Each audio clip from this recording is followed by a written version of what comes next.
Have you ever asked yourself this?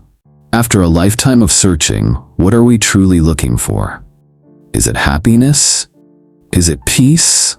Or just a dream that never feels complete? Have you ever felt that you already have almost everything, yet somewhere inside there's still an empty space you can't quite name? A quiet tiredness that lingers like a thin mist in the heart? If you have, you're not alone. Many of us carry that same question within. And long ago, someone asked the Buddha the very same thing. Master, after your enlightenment, what did you gain? Welcome to Son.Mindfulness, a place where we pause together. We breathe, we listen, and we look deeply within. Here, we don't talk about distant philosophies. We simply share stories, simple stories that may light up your heart like a small candle in a quiet room. Because I believe everyone has the potential to awaken in their own unique way. In today's world, it's so easy to be carried away by the news, by work, by responsibility and memory. We always want to do more, achieve more, understand more. But the harder we try, the heavier the heart becomes. Have you ever asked yourself, why does peace seem farther away the more I chase it? The Buddha once asked that too. He tried every path, every discipline, every effort. And finally, he realized something surprising. Enlightenment isn't about adding anything. It's about letting go. It's not about gaining. It's about releasing. And from that simple smile, the Buddha's smile after that question, 5 profound lessons were born. 5 insights that can change how you see life. From letting go, to awareness, to awakening, to balance, and to compassion. Each lesson is like a shining gem, glowing only when touched by the heart. So stay with me in this video. Allow yourself to pause just once, listen and feel, because perhaps in this very moment, you may discover what the Buddha discovered. If you love moments of peace, please subscribe to Son.Mindfulness and join our growing circle of reflection. This channel was created to remind us that peace is not at the end of the road. It's right here in this very breath. Thank you for being here. I wish you good health, a calm mind, a gentle heart, and quiet blessings in every day. Now let's travel back more than 2,000 years, to the moment when one simple question opened the door to enlightenment. And perhaps today, that very door is waiting for you too. The story. What did you gain after enlightenment? Long ago, on a quiet morning by the Naranjara River, the first rays of sunlight spread softly over the water like a golden veil. A young wanderer came to see the Buddha. He was a monk who had spent many years in strict ascetic practice. His body was thin, his eyes full of questions. He bowed deeply before the Blessed One, and with a trembling voice asked, "Master, after all your years of practice, what have you gained?" The Buddha looked at him kindly and remained silent for a moment. Then he smiled, the kind of smile people say can calm every storm within the heart. He spoke slowly, each word clear and gentle like a flowing stream. "I have gained nothing. I have only lost ignorance, illusion, fear, and desire." The young monk stood still, stunned. That answer struck him like thunder in a clear sky. He had expected to hear about radiant light, divine power, or some great reward. But the Buddha spoke of losing, not gaining. No addition, no gift, only release. Let's pause here for a moment. If someone asked you, after all these years of living, what have you gained? How would you answer? Most of us might list our career, our family, our reputation, or what we've accomplished. But how many could say, I've lost my fear, my anger, my attachment? The Buddha's answer is not just wise, it's a wake-up call. He saw clearly that human life is spent accumulating knowledge, possessions, beliefs, and illusions. But enlightenment doesn't come from adding more. It comes from letting go. Like a traveler carrying a heavy load on his back, he doesn't need to find anything new. He only needs to put the burden down. The Buddha himself had walked that path. Before awakening, he too was a seeker. He searched in books, in philosophies, in severe practices. He fasted, denied himself, pushed his body and mind to the edge, believing that more effort meant greater truth. But he finally saw that all this striving still came from the subtle desire to attain. And wherever desire exists, the self remains. Where the self remains, peace cannot be found. So one night, when his strength was gone, he surrendered completely. He stopped striving. He stopped resisting his body. He stopped seeking. And in that moment of total release, awakening revealed itself. He did not achieve enlightenment. Enlightenment simply appeared when the clouds of ignorance drifted away. Can you imagine it? It's like cleaning a dusty mirror. You don't create a new reflection. You simply allow the light that was always there to shine. Enlightenment is not a reward. It's a return to what has always been true. The Buddha later told his disciples, "In the past, I too thought truth was somewhere far away. I looked for it in scriptures, in mountains, in teachers, but when I stopped and looked into my own breath, I saw that the entire universe is contained within it." From that moment, he understood. Nothing more needed to be found. Every answer was already within this body and mind. Once another man asked him, "Lord, are you a god?" The Buddha said, "No." "Then are you a saint?" Again, "No." "Then what are you?" The Buddha replied, "I am awake." Such a short answer, yet it holds endless wisdom. To be awake means no longer dreaming the dream of the self. Enlightenment doesn't turn us into superhuman beings. It allows us to become extraordinarily ordinary, to eat when hungry, to sleep when tired, to live fully in each moment without conflict. Take a deep breath with me.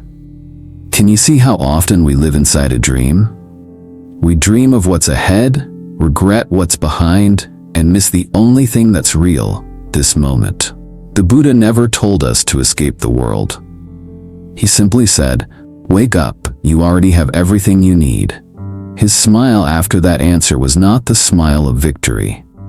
It was the smile of understanding. He knew there was nothing to win, no one to surpass, no destination beyond this breath. Even today, people still ask, "What is enlightenment?" And the answer remains the same: nothing at all. It is the silence that comes when the search ends. That may sound strange in a world that teaches us to always strive, but the Buddha never said, "Stop living." He said, "Live, but without the chase." When the mind stops running after or running away, it becomes quiet, clear, and free. A Zen master once said, "The enlightened person is no different from an ordinary one, except that they know they are alive." They don't try to fix the world. They live within it, at peace. They still shop for groceries, cook meals, hear the wind through the trees, but every moment feels sacred because they are present. That is the spirit of this ancient dialogue. A simple question that opened the gate to truth. The seeker searched for what could be gained. The Buddha replied with what could be lost.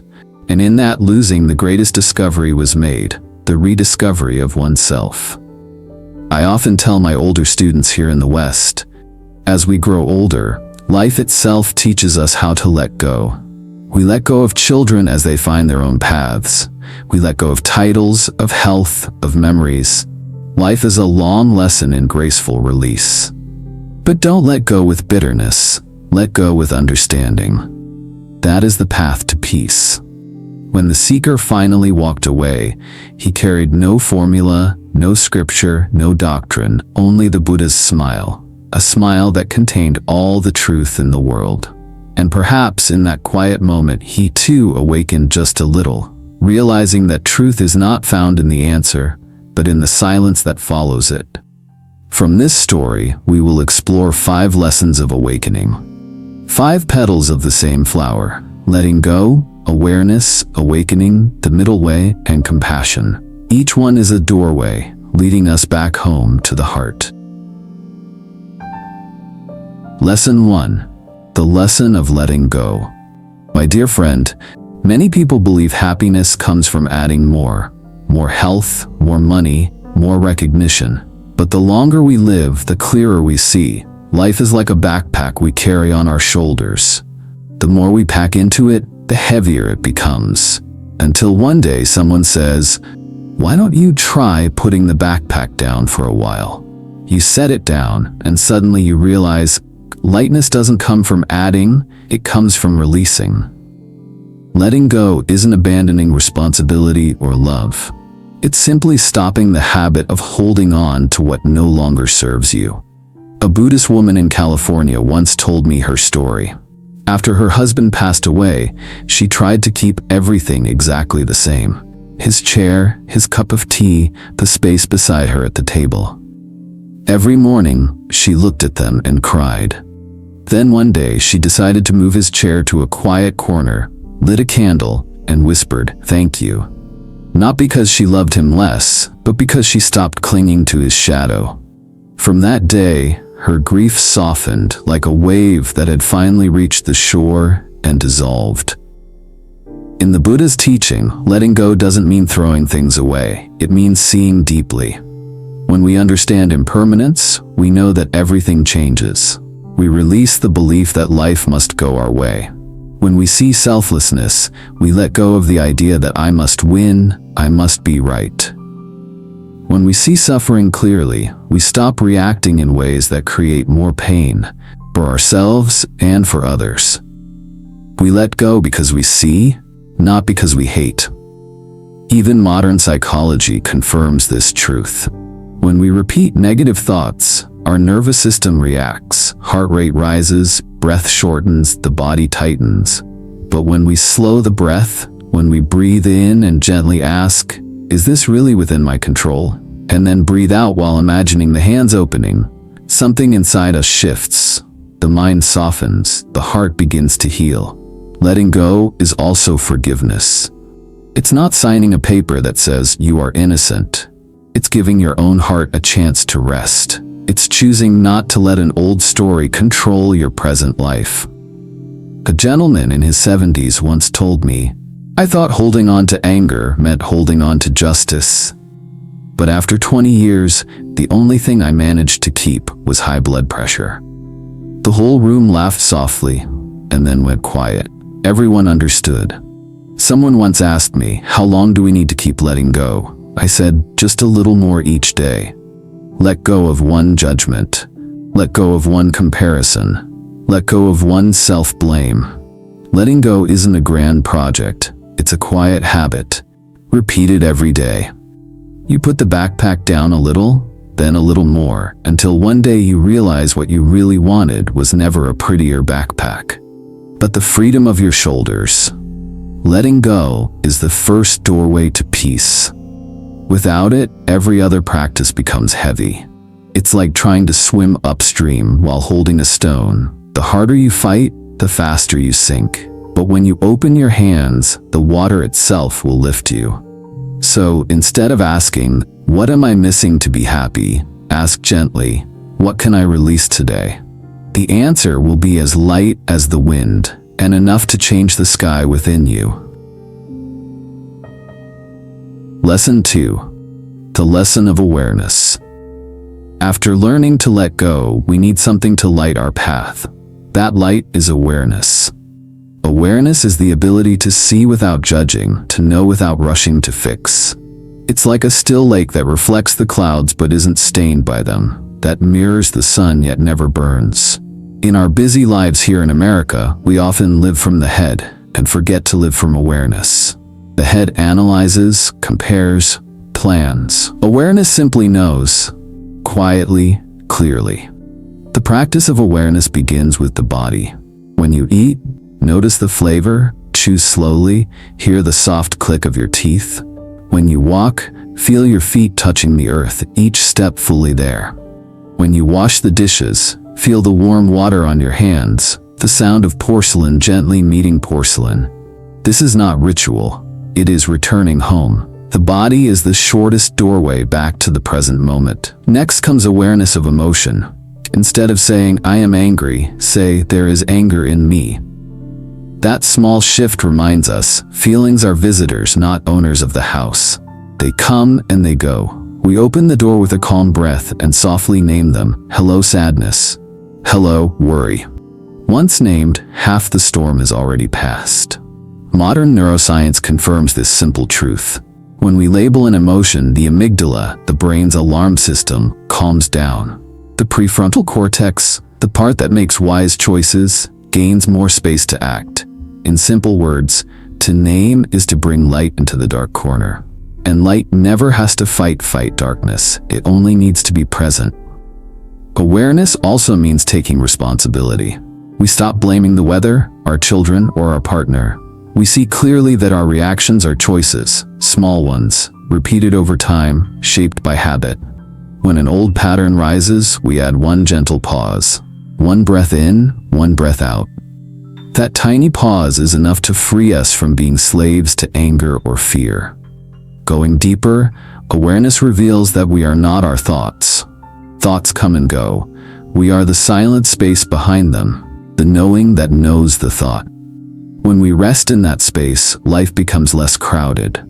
Someone may speak harshly, and we hear it, but do not carry it in our heart. The news may be loud, but we remain clear inside. Many older friends ask me, "My memory isn't as good as it used to be. Can awareness still help?" I tell them, awareness doesn't depend on memory. It is presence. You may forget names or tasks, but no one can take away the moment you know you are breathing. Each time you remember, smile and return. That is a blessing in itself. In the end, awareness is not about becoming perfect. It's about being kind to yourself. When you see that you've wandered off, you take your own hand and come back. The way you'd guide a small child across the street, no scolding, only gentleness. Because deep inside, your inner light has never gone out. You only need to open the door and let it shine again. Lesson 3. The lesson of awakening. Awakening is not a moment of fireworks. It's more like a sunrise. Quiet, unpretentious. Just the slow fading of the dark. Some people wait for a mystical experience to confirm that they've become enlightened. But real life reveals awakening in simpler ways. This morning you were more patient with your spouse. This afternoon you listened more carefully to your children or grandchildren. That too is light. Awakening is realizing that you've been dreaming. We dream about who we should be. We dream about how others should behave. We dream that if they change, we'll finally be at peace. But the more we dream, the more we suffer. When we awaken, we see. Suffering doesn't come because life isn't the way I want. It comes because I want life to be a certain way. When we see this clearly, striving begins to soften. We stop forcing the river to flow our way. We loosen our grip on the oar and let the water carry us, not in laziness, but in trust. We don't lose awareness, we rest in it. There's an old saying in Buddhism, the seeker is like a man riding an ox, looking for the ox. We are already sitting on our own true nature, yet we wander everywhere searching for it. Awakening is simply turning around and realizing we've been sitting on what we were looking for all along. Once we see that, there's no more need to run. Even one step is a step home. A man in Seattle once told me his story. He had spent his whole life trying to be better than yesterday. He succeeded in many ways, but he was exhausted. Then one morning after retirement, he stood by his front door listening to the rain, and suddenly he felt enough. Not enough money, not enough titles, just enough to take a peaceful breath. He said, "I think that was the moment I woke up." I smiled and said, "Yes. Awakening usually arrives that way, soft as rain, light as mist." Awakening doesn't turn you into someone special. It brings you back to being deeply, beautifully ordinary. You still cook, you still wash the dishes, but the noisy conversations in your mind go quiet. The heart no longer needs to play a role. Life becomes less of a performance. When your grandchildren visit, you listen instead of preaching. You realize that presence is the greatest gift of all. Many people worry that awakening will make them distant from the world, but the opposite is true. When we are awake, we are closer to life than ever. Because the self no longer stands in the way, we meet others as they truly are. A handshake, a gentle look, each becomes miraculous. We don't need to search for miracles. Simplicity is the miracle. And how do we nourish awakening? It doesn't require anything complicated. Just 5 quiet minutes a day. Sit, breathe. Know that you are breathing. When walking, know that you are walking. When you're in pain, know that pain is here, and hold it gently. Awakening isn't a rush of ecstasy. It's clarity, like a glass of water settling on its own. It becomes clear not because we stir it, but because we finally stop stirring. To awaken is to see. You have never left the home of life itself. You have been here all along, from the very beginning until this very breath. All that's needed now is to open your eyes and smile. Lesson 4. The Middle Way and Simplicity. The middle way is the path that avoids the two extremes, blind indulgence and harsh denial. In the later years of life, many people begin to see this truth clearly. A simple meal, a full night's rest, a warm cup of tea, that is real happiness. Not too little, not too much, just enough. That is the wisdom of enough. When you eat, just eat. It sounds simple, doesn't it? But if you observe closely, you'll notice how often we eat with the TV on, the phone in hand, and 1,000 thoughts running through the mind. The middle way invites us to return to doing one thing at a time, fully. When you walk, just walk. Even a short walk done with awareness of breath can be a meditation. When you speak, say only what needs to be said. Simplicity is the quiet elegance of the mind. The middle way is not about standing frozen between two sides. It's about flexibility guided by wisdom. If the body is tired today, rest. If it's strong tomorrow, work. Don't force yourself to be someone else, and don't indulge yourself without care. Be like a driver holding the steering wheel, not turning too sharply left or right, keeping the car in the lane of awareness. Simplifying life is the practical side of the middle way. Reduce what you don't use. Release promises that drain you. Step away from arguments that feed no one's peace. We don't reject the world, we simply choose what brings us home to stillness. A tidy house, a schedule with space for silence, room in the day for the sunrise to sit and breathe with you. Even modern science agrees, multitasking increases stress and lowers the quality of our decisions. The middle way teaches single tasking. Do one thing through one full breath. When the mind gets to rest between moments, the nervous system softens, the heartbeat steadies. You don't have to understand the biology. Just try it, and you'll feel it. It's easier to breathe. In our relationships, the middle way means listening with the heart. Not giving in to every demand of our children or grandchildren, but not closing the heart in rigidity either. We draw soft boundaries. Speak what's needed, speak it kindly.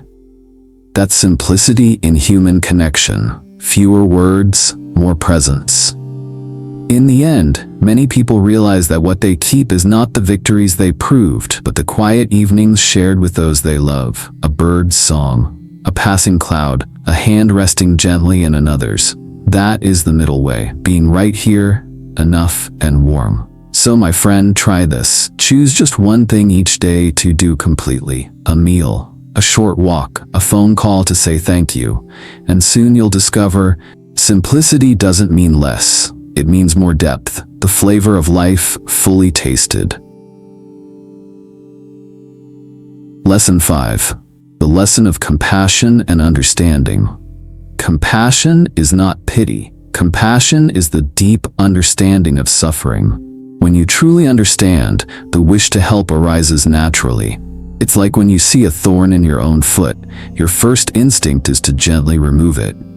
You don't get angry at the thorn. You don't blame the foot. You simply help. That is the wisdom of love. To have compassion, you must first have understanding. Without understanding, we easily judge. We see someone angry and quickly decide they are a bad person. But if we knew that they just lost someone they loved or were caring for a sick child, our heart would soften. Understanding melts the ice. And compassion is the river that flows when the ice is gone. A man in Houston once told me his story. He used to be very harsh with his son. But one day he realized his son's anger came from fear. Fear of failing, built up through years of pressure at school. So the father stopped yelling and started listening. Soon the distance between them began to close. He said to me, "I used to think love meant setting things right. Now I see love means bringing things to light. That light is understanding." Compassion also needs boundaries. We help within our capacity. We give without exhausting ourselves. We support without feeding dependency. Compassion is not weakness. It is gentle strength, like a steady hand that lifts someone up, but knows when to let go, so they can walk on their own. With ourselves, compassion means forgiveness and care. Many older friends carry the heavy words, "if only." Compassion invites us to place a hand on the heart, breathe, and whisper, "I did the best I could with what I knew." The past is a school, not a prison. We take the lesson and move on. That is self-compassion, the root of all compassion. In community, compassion shows through gentle speech, a kinder comment online, a small act of patience in traffic, a meal shared with someone homeless. Tiny gestures, yes, but each one is a seed that softens the world. When we give, the heart opens, and the miracle is, loneliness begins to open too. Science tells us that acts of kindness release oxytocin, the hormone that reduces stress and builds connection. But beyond chemistry lies something deeper, the blessing of the heart. Compassion reminds us that we belong to each other. No one is an island. We are all drops of water in the same vast ocean. Ultimately, compassion is living wisdom. It is seeing that everyone, just like you, just like me, wants happiness and fears pain. When we see this clearly, we argue less, need to be right less, and choose to understand before we speak. That is the fragrance of awakening, soft, warm, and quietly spreading. So today, try this. Send a message of gratitude, make a phone call to reconcile, hold someone you love just a little longer. These things won't make you a saint, but they might make the world around you gentler. And perhaps, in that moment, the Buddha within you will quietly smile. Conclusion: when you realize you are enough. My dear friend, we've walked a long journey together. It began with an ancient question. "Master, after your enlightenment, what did you gain?" And the Buddha smiled and said, "I gained nothing. I only lost ignorance, fear, and desire." That journey has taken us through 5 doorways of the heart: letting go, awareness, awakening, the middle way, and compassion. Each lesson is like a small candle. When it's lit, the darkness inside quietly fades away. Letting go makes us lighter. Awareness makes us clearer. Awakening makes us real. The middle way makes us calm. And compassion helps us love more deeply. Do you feel that truth in your own heart? Have you ever noticed how just one deep breath can change everything inside you? How letting go of one small thing makes space for peace to enter. I believe that if you've stayed with me until now, you're ready for a new way of living. Not a different life, but a different way of being within the same life. A way that's lighter, truer, and filled with gratitude. Remember this: enlightenment is not waiting at the end of the road. It's right here. When you stop, when you look deeply into your breath, when you listen to a loved one without needing to be right, when you can smile gently to yourself. I'd like you to try something simple. Tomorrow morning, before you rush into your day, sit quietly for 2 minutes. Just 2. Breathe in, know that you are alive. Breathe out, smile because of that. And whisper softly, "Thank you, life. Thank you, self." Can you do that? If you can, I'd love to hear how it feels. Share your reflection in the comments below, because every word of gratitude you share is a seed of compassion planted in someone else's heart. And perhaps someone who reads your words today may find a little light in their own darkness. Thank you for walking with me and Son.Mindfulness through this journey. Thank you for listening, for pausing, for giving your heart a moment of rest. If these lessons touched your spirit, please subscribe to the channel and let's continue this path together. Share this video to bring a little more peace to those you love.